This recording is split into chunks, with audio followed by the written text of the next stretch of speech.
The Lost Frost Girl, Chapter 37. I open my eyes and blinked, and I'm dreaming. Or it's a weird sort of nightmare, like the one where you're naked in class. It's my bedroom. So far, pretty normal. And Mallory is sitting on the end of the bed, which is a bit surprising but not completely outrageous. And then Avery is here, perched awkwardly on the little wicker chair by the window, and that's just impossible. I close my eyes again, but now I hear them talking, having a heated discussion about night visits to strange woodlands and Jack Frost's banishment, and my new role is Minnie Frost. Eventually, I have to open my eyes again. They don't seem to be going anywhere, and it's annoying having to listen to them talk about me without saying anything. Now you're in trouble, whispers the owl on the bedpost with the soft clack of her wooden wings. I sit up, and Mallory and Avery turn to stare at me, which is incredibly unsettling, especially since I have no idea how long I've been asleep or what on earth I look like. What are you doing in my bedroom? I demand. We were with your mom, and then you started shouting about secrets and lies, and so I came to check on you because she was a bit tangled up with the pasta maker, Mallory says earnestly, and Avery followed me. And then you thought you'd both just stay in here and talk about me while I was sleeping? Isn't that weird? He burst in after me and wouldn't go away, Mallory says, glaring at Avery. I called out to your mom that you were fine, but he stayed anyway. He says he was worried. Your mom seems to like him. She shrugs and mouths a sorry at the same time. I look at the window and imagine making my escape, but I don't. I just get out of bed, glance in the mirror, nearly have a heart attack at the state of my hair, chuck a big sweater on over my clothes, and sit down to face the music. Just as the owls on the wall will begin to kick up a fuss. They speak to you? Mallory asks as she and Avery look at the drawings, neither of them able to hide their shock. Not always, I say tiredly, knowing I should say more to explain it and not have the words. I focus on Avery as said. Why are you here? I demand. He says you're in real trouble, Mallory exclaims, her eyes wide with horror, turning from the pictures. Owl, you've been sick for days, and he says if we don't sort this out, you might just disappear. Days? Well, 2 days. Then who's been doing the work? I need to get out there. I start scrambling up from the bed, but Avery puts a hand on my arm. No, he said, it's not a good idea. Why not? It's what I promised. I want it. I need it. My hands are shaking with the need for it. I sit on them, but my blood is restless, and I know I can't just sit here like this for this long. You haven't been looking after yourself, he says, shaking his head. I should have warned you properly before. I tried. I wasn't sure what to say. It's serious, Owl, Mallory insists. He says if you carry on like this, you'll never be the same. I'll be fine, I says, looking out the window again. It's sunset, and there's not a sign of frost out there. Did winter stop because I didn't do it? No, he says with a withering look. Winter isn't constant like that. You know that. It's a mild spell. So should I get back out there? No, says Mallory. It's changing you, Owl. It's like you've embraced the part of you that's Jack Frost, which nobody blames you for doing, but it's sort of showing. We know things are different now, but we still want you to be you. I am me. But if you're to live in this human world, you must retain your humanity, Avery says. Balancing the two is difficult. You're failing. Oh, so you're so successful, walking around normal with your glinty eyes and your extreme height and all the wind and leaves? I never said I was normal, he says. Being half human and half fae isn't easy, but I've had a lifetime to learn balance. There are dangers. What dangers? You'll fall between, he says, no longer existing in this world or in the other. You'll be without a human body, able to see and hear everything, but invisible, voiceless. A chill prickles over my shoulders. It's easy to get caught up in the magic of it all, Avery explains. Being Jack's daughter, you're half elemental, so even among Fae, your powers will be strong, probably making it even more difficult to manage. But if you forget to look after your human side, then you won't be, Avery says. So what do we do? Mallory asks. We get Jack back, Avery says. He's the only one who can teach Owl how to use what he gave her with caution. And when he's back, she won't feel so obliged to do his work all the time. I am still here, I snap. Barely, Avery retorts. I don't want him back. He won't come anyway. He doesn't accept that I'm his daughter, and he's been banished thanks to the Queen and your father. Why does he hate him so much? Anyway, what was this grudge? How can it possibly have led to all this? He shrugs. I don't know. It goes back a long way, probably to do with power. The Earl is in his power for a short time compared to Jack. And then, Jack's kind of famous. Who ever heard of the Earl of October? He smiles, but it's a funny self-mocking thing. And when I meet his eye, I can see how hard it is for him to talk about his father. I try to focus on what he said and think about how quickly the leaves turn brown and fall from the trees in autumn. Is that the Earl's problem? That winter comes too soon? Step on his toes? Jack will come back, Avery says. He can fight the banishment. We just need to go to his domain and explain things to him. How did your mom get to him? Was there something in that old storybook you mentioned? Do you have it? I can get to my father's place anytime, but I don't know Jack's world. I've already tried it. I fold my arms. It didn't work. You have the spell then? He says. It'll work now. I know how to cast it. And who is going on this trip? Asks Mallory. Just you two? I never said I was going to go, I say. It's a harebrained idea. Everything's fine. But is it? Mallory asks. If Avery's right about the danger you're in, then I think you should go, Owl. You need Jack's help. I crouch down and haul the book out from under the bed, blowing the dust off the cover and ignoring Avery's outraged look. He virtually snatches it from me, leafing through the ancient pages with reverence. I should be able to get through myself, he says eventually in a subdued voice. Maybe I should go along. Shouldn't we all go? Mallory asks. You won't be able to, Avery says. When Isolde went through, he clears his throat. There was a particular force at work. I can't recreate that.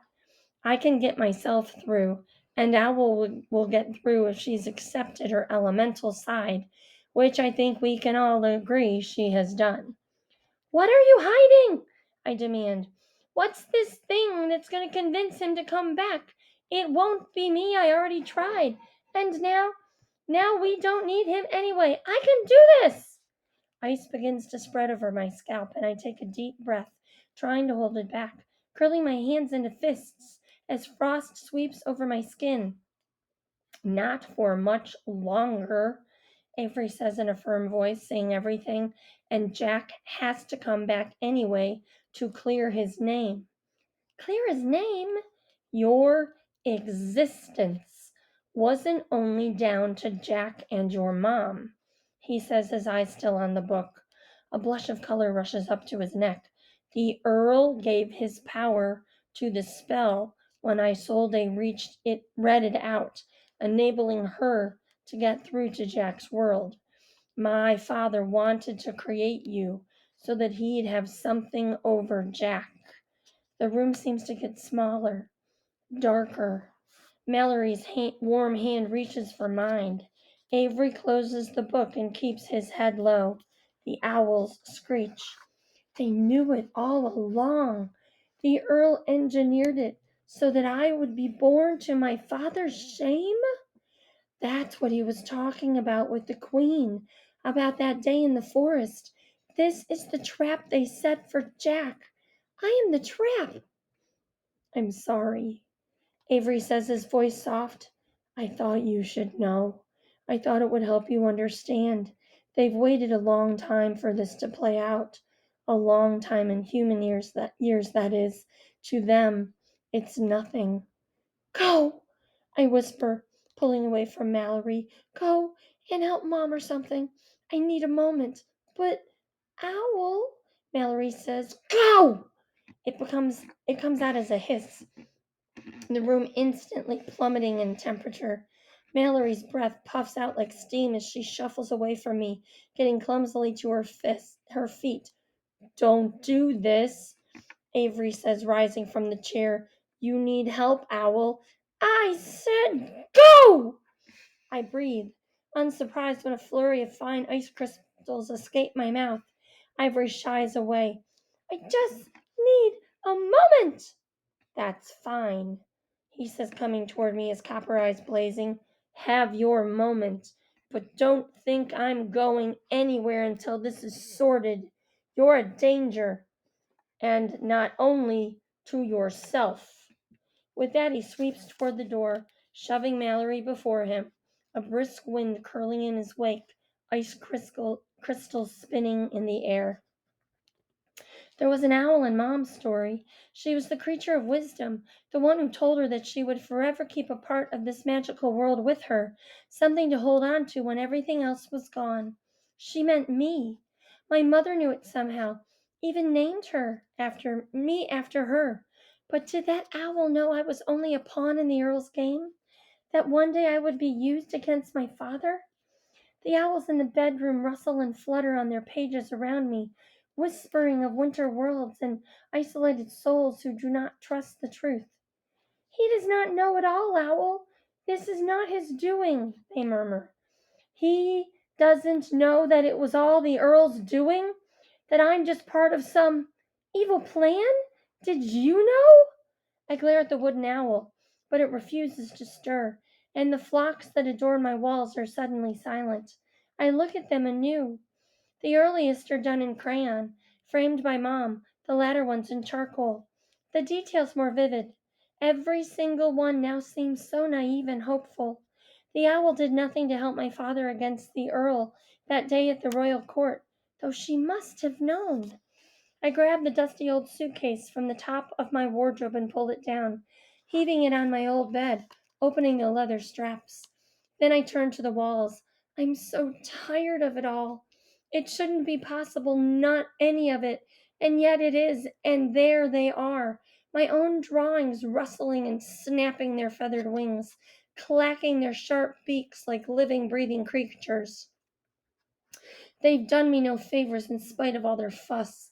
The framed ones are the easiest. I whisk them from their hooks, throw them into the suitcase, satisfied when they clatter against one another, glass cracking. The owls within the charcoal pictures watch me with wide eyes as I peel them from the walls. My fingers are shaking. My skin is covered in ice, and yet not one of them rips as I pull them down, haphazardly rolling the larger ones, shoving them all in the suitcase. They've been there so long, some of them, that they leave their own imprint on the wall, even after they've been torn down. Pale squares, framed in dark lines. Does that make you feel better? Asked the owl on the bedpost after I've closed the suitcase and thrust it clumsily back onto the wardrobe. No, I whisper, my feet crunching over ice as I make for the window. I look back at my room, my breath catching in my throat, at the layer of frost over every surface. No, it doesn't. I had intended to leave through the window. The branches of the ash tree in the front garden knock against the glass, reminding me it's time to go out into the world, lose myself in Jack's work. Owls are birds of prey, said the wooden owl. They do not flee, they fight.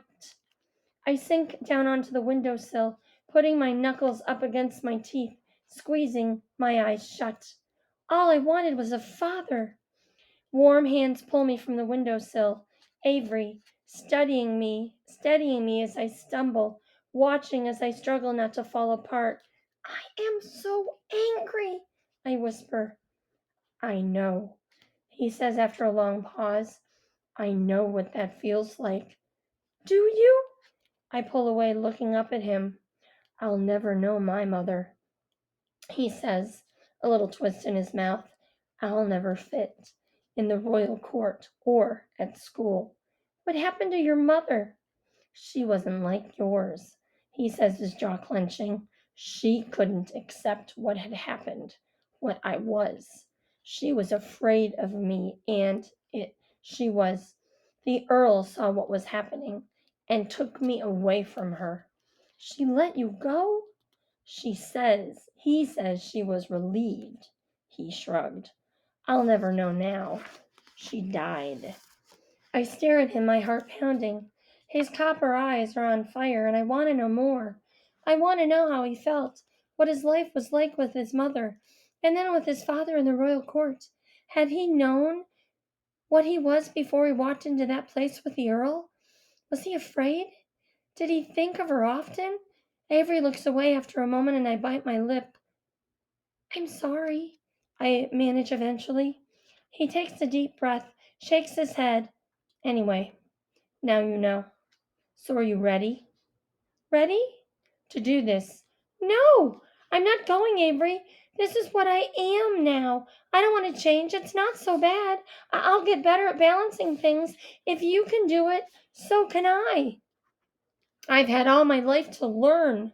While you were listening to bedtime stories, safely tucked up here, I was up in the branches of the green man, painting his leaves red. I was being lectured by the lady on harmony, playing hide and seek with the tree sprites, learning how cruel they can be and how kind. And now what? Is it too late for me? I just have to run to him to beg for help. Can't you teach me? No, it's too late for that. You've already gone deeper than I ever have. They always told me if you stop listening to your human body, that's it.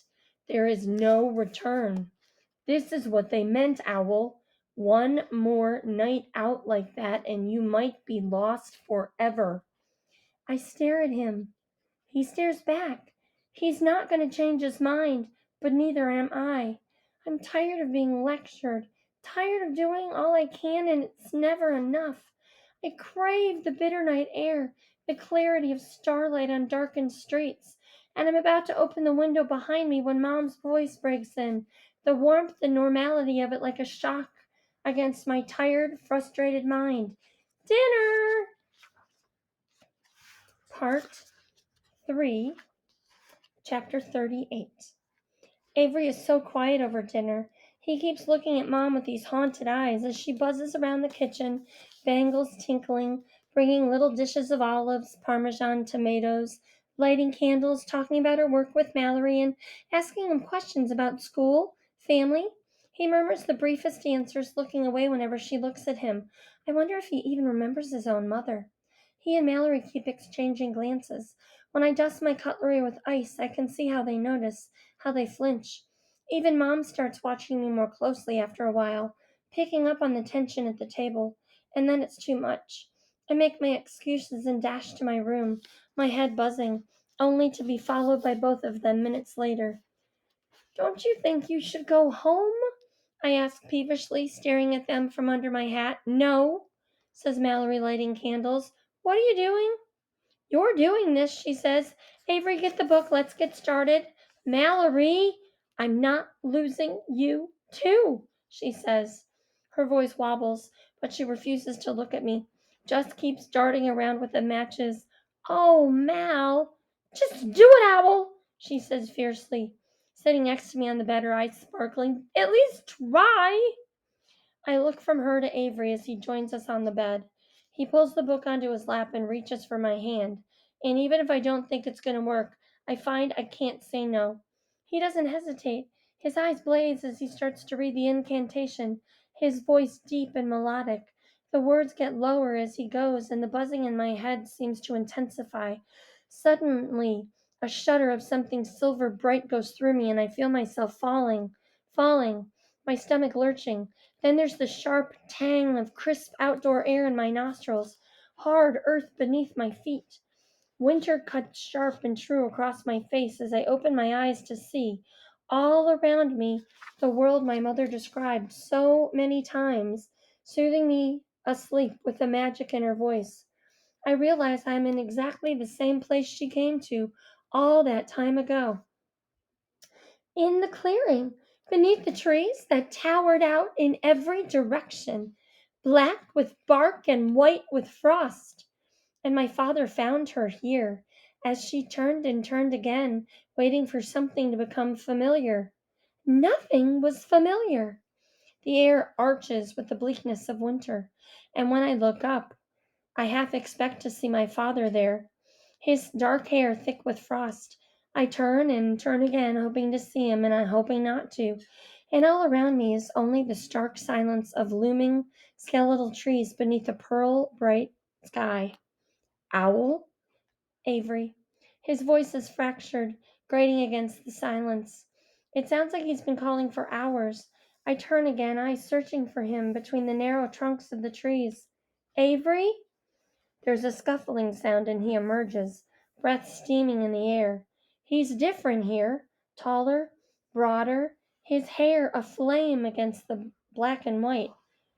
I've been looking for you, he says, his voice uncertain as he comes toward me. His copper eyes glint as he looks me up and down. His footsteps are unsteady.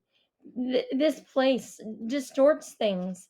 I feel like I've been here for days already. The shadow of a smile flickers at his lips.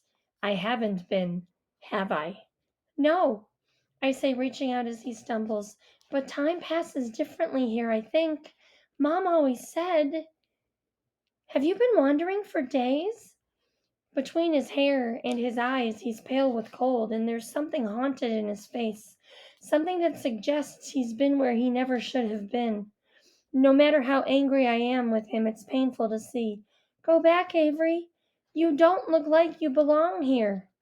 You do, he says, pulling away from me and leaning up against one of the trees. You look like a part of it already. Perhaps I am, I say, looking down at myself. My skin is the color of the purest, just laid frost. It gleams in the pale sunlight that filters through the wooded glade. What do we do now? Find Jack. His eyes are full of doubts. Will you? I've got you this far, but now that you're here, I can't. I'm not sure what comes next. I couldn't even find my way out of this glade. He looks up. The trees reach their brittle branches way up high into the sky, bending only slightly in the breeze. It's not like anywhere I've been before, Owl. It pulls at me. Let's get out of here, I say, reaching for him again. I tuck my hand through his arm and pull him forward through the trees that start to whisper around us as a pale wind moves through them. Is that you? Is what me? He asks, his eyes still looking upward. The wind. Oh, might be. Who knows? Avery, snap out of it! I say. It's like pulling a dead weight, like all the will has gone out of him. We reach the edge of the glade, finally pushing our way through the tightly packed trees, as roots twist in the ground, reaching for our feet.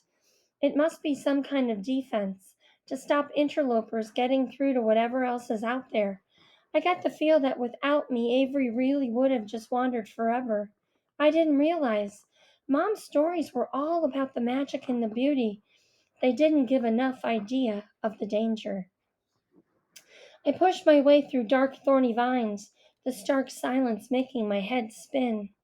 Avery follows silently behind me, his hand in mine. And then we're through, out into the open air in a world all blue and white. Before I have time to go look around, my feet give way beneath me, and suddenly I'm careening down a snow-covered hill toward a frozen ice-blue lake. I lose Avery along the way, tumbling head over heels, eventually landing in a spray of snow on top of the lake. The ice creaks ominously beneath my weight, but it doesn't give. The sky is a pale blue, glowing yellow over in the west. Avery? I sit up. Where are you? I frown, standing to look up for him. as a mound of snow at the bottom of the hill rears up and explodes, revealing a blue-lipped Avery. "Are you all right?" I demand, making my way over to him, my bare feet firm on the ice. He steps toward me and immediately slips, landing flat on his back with a grunt. I've never seen him so clumsy. It must be something in the nature of Jack's world that works against him, even as it stirs in my veins, making me feel stronger than ever. "I don't know," he says, staring up at me. His features are taut in the winter glow, his copper eyes dazed as his teeth begin to chatter. We're both dressed in the light clothes we were wearing in the apartment, and it's clearly not going to be enough for him here. "Get up," I say, reaching down and steadying him as he slips on the ice. "Take my sweater." I pull it over my head and try to give it to him, but he thrusts an arm out and swipes it away. "No, thank you," he mutters, keeping his head down. "It won't fit anyway. I'm fine."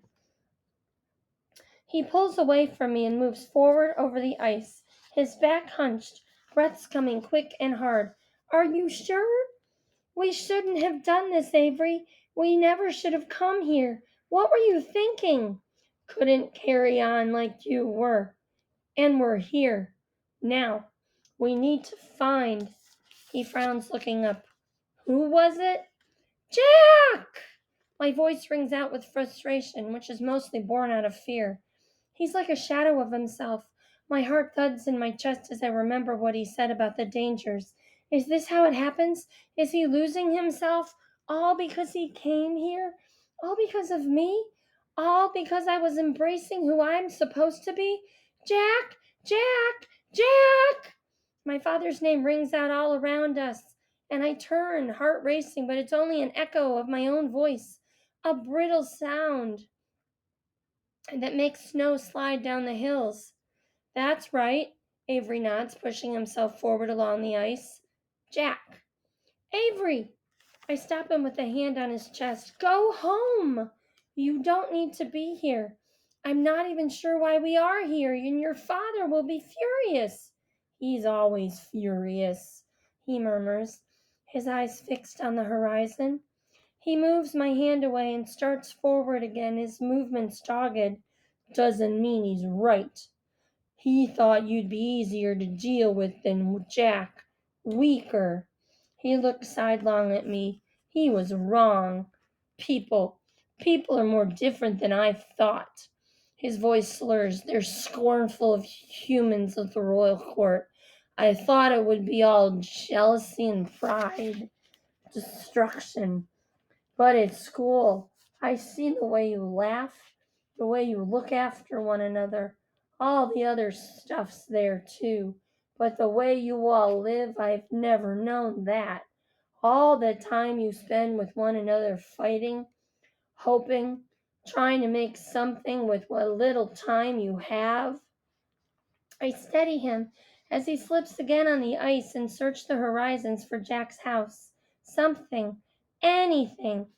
But stretching out in every direction is only more ice and frozen hills to either side, gray mountains rearing up behind him. Didn't Mom speak of goats and eagles? There's no sign of life here at all, and I have no way of knowing if we're heading in the right direction. This is Jack's world. He must know somehow that we're here. Why doesn't he come? "Jack!" I shout at the top of my life. Avery startles beside me, jolted from his dreamlike state as the call brings snow tumbling down onto the ice. There's no way Jack can't have heard, but there's no response as the echo subsides, only more silence. And then a sound that hurts my ears and makes my heart stutter. A desperate, keening howl that echoes endlessly and makes yet more snow crash from the hills around us, cascading down and spilling over the ice in a great white tide. The wolves of winter.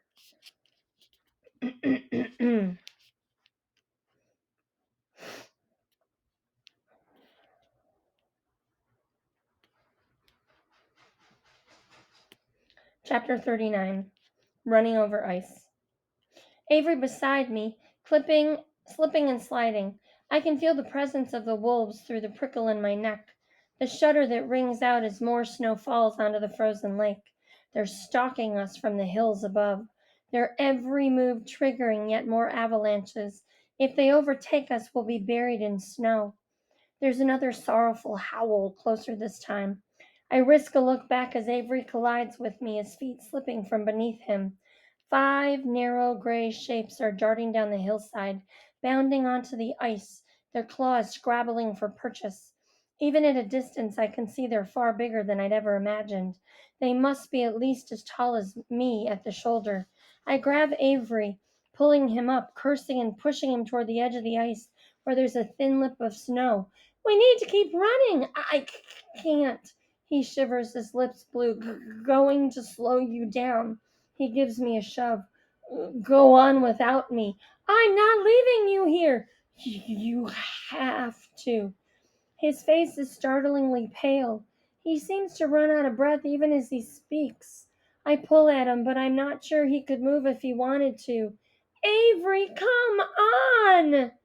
The wolves are hurtling toward us, their muscles bunching effortlessly as they run. A low growl seems to ricochet off the snow itself. Snap out of it! I hiss desperately, my mind racing. Please, Avery, mind over matter. Tell yourself it's warm, or you're wearing an invisible coat or something. An invisible coat? Yes, something, anything. I pull at him again as I say it, picking up my pace and hoping for some miracle. A hidden track, a cave, anything. But this open expanse of winter that seems out to kill us one way or the other. Avery frowns, breaking into a lurching run at my side, but it's no good. There's nowhere to run or hide. In desperation, I shout out, my voice rising above the growls of the wolves, as if I can push them back with my fear alone. At my cry, great channels of snow begin to pour from the mountains onto the ice, engulfing us all in a winter storm. I can't breathe, can't see. Ice fills my mouth and nose, plasters my hair back from my skull. It's like being in a roaring white room, booming and shuddering, everything else completely obliterated. I push back against it, raising my hands and trying to keep us from being buried alive, creating a kind of bubble. Snow shoots around us in all directions, but inside the bubble it is still and silent. I take a deep breath, shaking with relief as Avery looks up amazed at the invisible shield. Then a heavy weight lands on my right shoulder, claws digging in, warmth brushing up against my ear. I bite back a shriek, imagining it's one of the wolves about to go for the kill, and stagger back, my breath like fire in my lungs. So, says the great white owl when I turn my head, her golden eyes glowing, you are come into your heritage at last. The wolves shake themselves vigorously as the avalanche settles around them, their fur standing in spikes coated with ice, their eyes still fixed on me. My whole body is reverberating with the shock of it all. But I stand straight, the owl still on my shoulder, as Avery struggles to his feet beside me. Are you all right? I whisper. Mm-mm-mm. He nods through chattering teeth. I didn't mean to do that. You did this? She is Jack's daughter, says the owl. She has power here. Power enough to bring winter down upon you all. She glares at the wolves who have gathered closer together. Do you think you can stand against her? She is not of this world, one of the wolves says, stepping forward. He's bigger than the others, his muzzle grizzled white. How are we to tolerate her? Tolerate her? If Jack is your master, then this is your mistress. She is a false mistress, even if he does not accept her. She is his daughter, all the same, says Avery in a low voice. And who are you to be here to speak thus? Two of the wolves begin to creep forward, their backs low, teeth bared. He's Here with me, I say, stepping forward until I'm nose to nose with the alpha wolf, standing firm despite the shivers running up my spine. The owl ruffles her wings, beating into my hair, making me start. We do not recognize your right to be here, growls the wolf. And he is not a creature of winter at all. It is forbidden. One of the wolves takes a flying leap at Avery. I shout out, and the owl thrusts herself up into the sky with a shriek, powerful white wings sweeping through the bitter cold. I rush to the wolf, grabbing at its dense, warm fur, trying to turn it from its course. I'm too late to stop the hit. Huge paws strike Avery's chest and throw him back onto the ice. In desperation, I grab at his shoulder, pulling him toward me as ice builds in my veins, staring at the wolves and daring them, just daring them to get closer, to fight me here where my power is at its greatest. I can feel it now, the connection between myself and this place, this land that my father built for himself. Strands of bright, ice cold magic stretch like a web around me, power ready to be taken.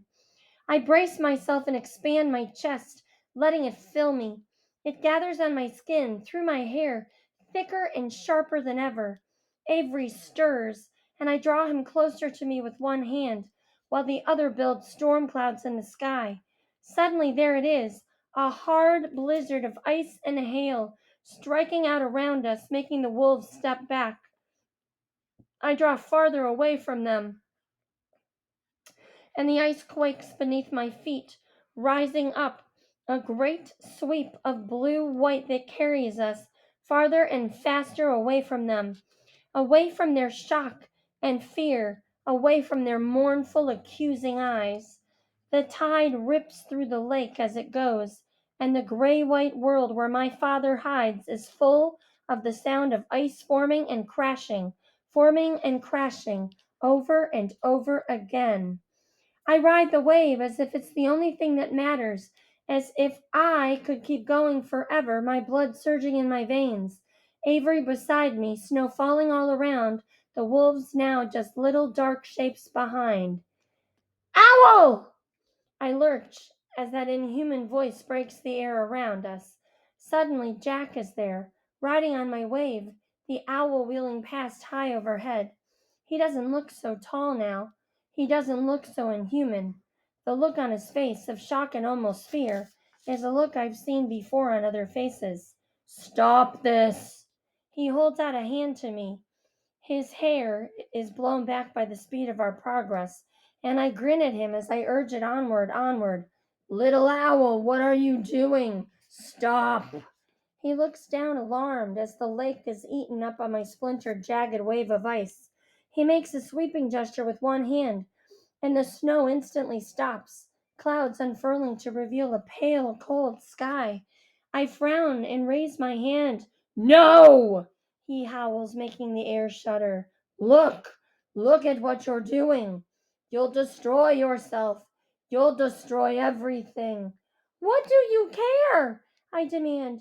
You can build it all up again, can't you? You can fix it. Surely I'm no match for Jack Frost. I can't fix you, he snarls. I can't bring your boy back to life if you've killed him. What? I looked down at Avery, who was kneeling, his head pressed against my legs. Perhaps he was trying to shelter from the snow. Perhaps he was trying to get warmth from my body. But my body isn't warm. It's ice through and through. Avery? He doesn't stir. I stoop, shaking at his shoulder. There's a handprint where I've been holding on to him, and as I shake, he slumps forward and the back of his neck is exposed. It's covered in frost, the outline of his spine sparkling as it catches the light. What have I done? My heart seems to fall through my chest as I lose momentum, and the wave tilts with a horrendous screech, thundering, hammering. I struggle to keep myself upright, struggle to keep hold of his frozen shirt. His skin is blue white, and it shouldn't be. He is the warmth of autumn, the red gold of fallen leaves, the glossy brown of bright new chestnuts. His copper eyes are like fire when he's angry. What have I done? The ice collapses around us in a vast white avalanche. I can't see anything. I can't feel anything. I'm floundering in a sea, in an icy sea of icy mist, tumbling head over heels in a dreamlike slow motion, Avery being tossed around next to me.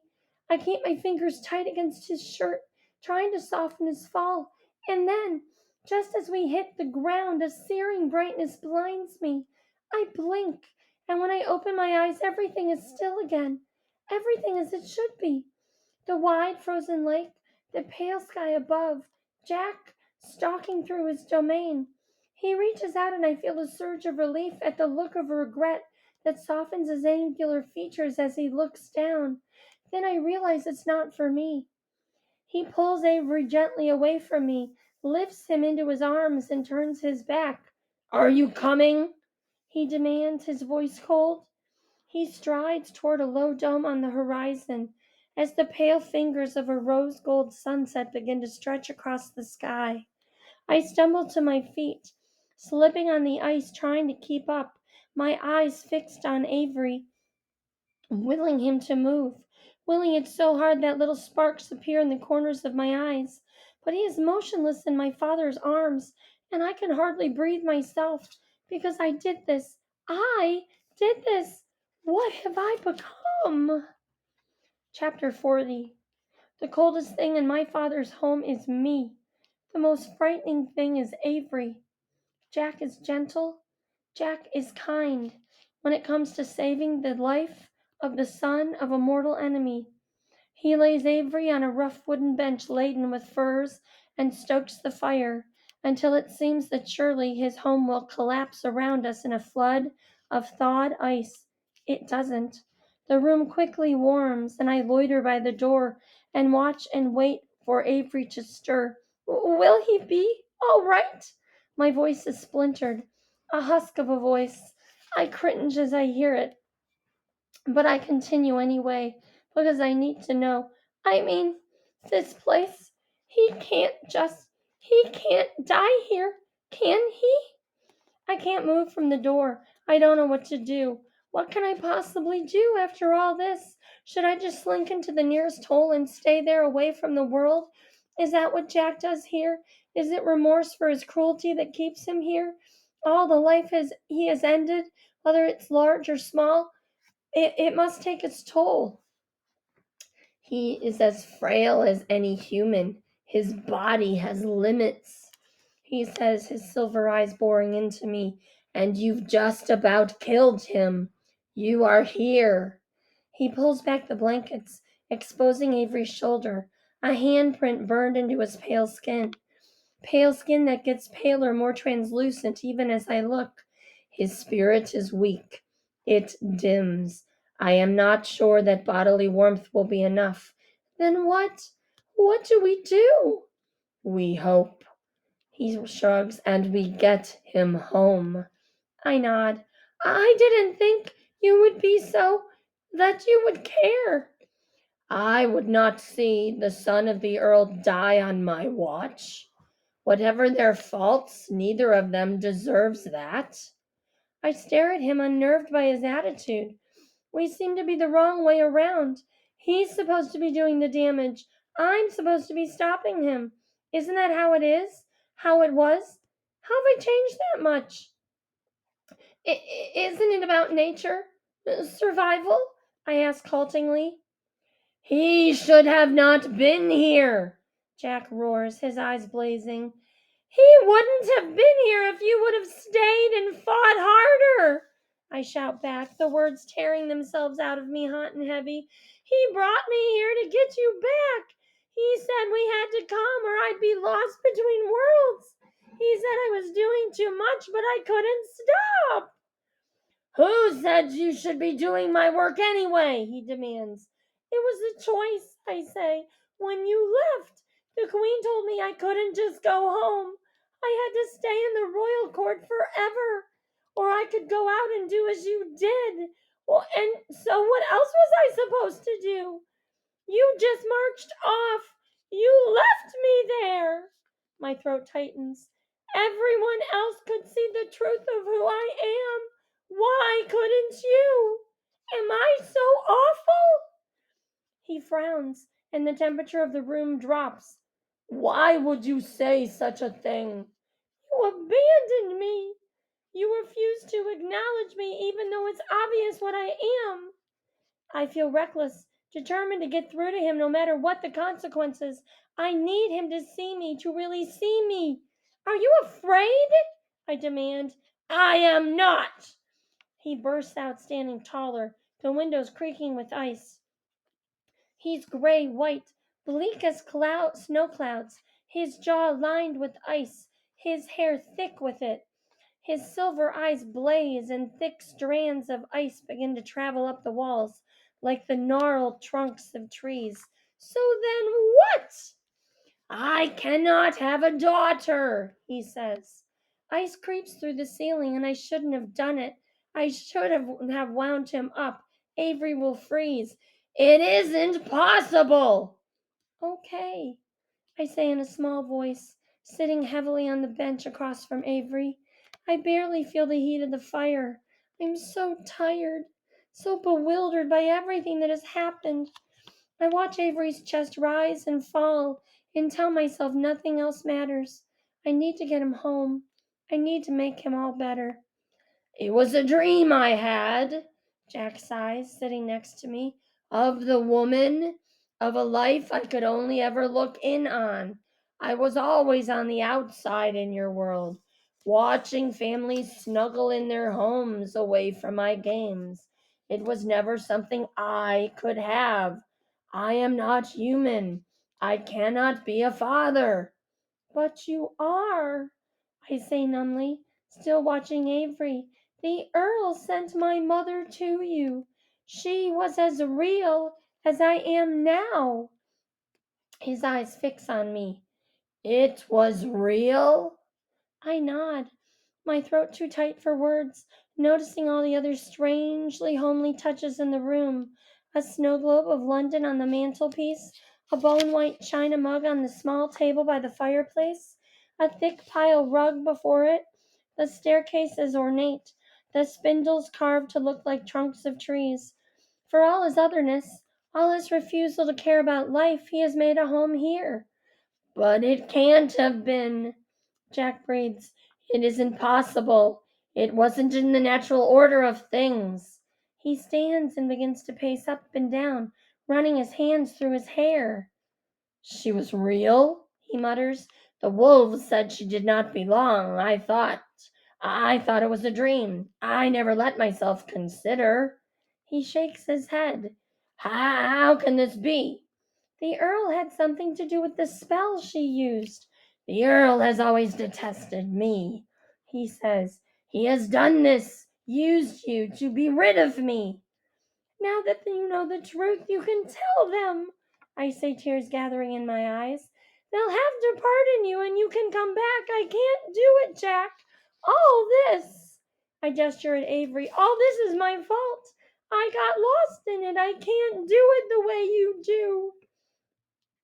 I'm not coming back, he says quietly, watching while I swipe ice from my cheeks. Why should I? People don't know who I am, what I do for them, and I will not go before those who accuse me and beg for injustice. The Earl may have manipulated this, but it is not all this his doing. The royal court is swayed by these notions of power. It has been corrupted by humanity's flaws. People do know your name, I tell him, my head aching. People know what you do. There are legends about you. There have been for hundreds of years. There's poetry, movies, children's stories, legends in old books. About me? His eyes brighten with sudden delight. I remember the time I saw him play fighting with the north wind. He is different in his own world, but only by degrees. He's still fickle, playful. He'll never be who I wanted him to be. All those years I was imagining my father. What did I expect? How's he going to help anything? Yes, I sigh. They know what you do for them. They believe in me? If I walked among them, they would know who I am? Well, I hesitate. I mean, they believe in you deep down. They see what you do and they admire it. And you have been doing my work all this time? I tried to, I say. Avery says I was consumed. He said I would disappear. Jack looks uneasily at Avery. I realize I can see the lines of the settee through him and my heart sinks. But you have not. But you have not. No, I reply. He said I needed you back to teach me. It is not easy to straddle two worlds, Jack says, sitting beside me, staring into the fireplace. I am sorry for you, little owl, but I won't return. I shall stay here. Don't you care about what happens to me at all? I've already intervened for you, he says. I knew you were here the moment you arrived. I let you make your way. I let you stand against the wolves. I saw that you are as much of this world as the other. He grimaces. I did see that. And you tell me the Earl intervened all those years ago that the woman, your mother, was real? He raises his hands in a gesture of defeat. I see you, little owl. Isn't that enough? It's all I have. I am an elemental, made only for one thing, not to be a father. Go back. Go back to your human life. The Earl will not hurt you. It is forbidden for him to interfere in humanity. He already did it once. He will not hurt you. Jack shakes his head. And I will be back by and by, I expect. I will call in on you. Will that be nice? A visit from His glib tone falters. He cannot even say the word. He still doesn't really believe it, I realize, as his troubled eyes look me up and down. Perhaps he still thinks it's some trick, that I'm just here to get him into further trouble. It doesn't matter, I whisper to myself, looking down at Avery. I've done all I can here. I have to get him home. And I've decided Jack's coming too, whether he likes it or not. The royal court needs to know what the Earl did. I need my life back before I ruin it entirely. What is it, little owl? He asks, following me as I slide down from the bench onto the rug. I reach for Avery, grabbing his cold hand, and look back at Jack not speaking, waiting until he's close enough. Then I grab his arm, ignoring a howl of protest, and close my eyes, digging down deep to where the cold comes from, where the magic comes from, knowing I'm risking everything. If I use too much, I'll become stuck between two worlds and unable to communicate with either. But Avery's already halfway there because of me, and Jack is never going to come willingly. There's nothing else I can do. I close my eyes, see the page of the book in my mind, and will us all back to Mallory.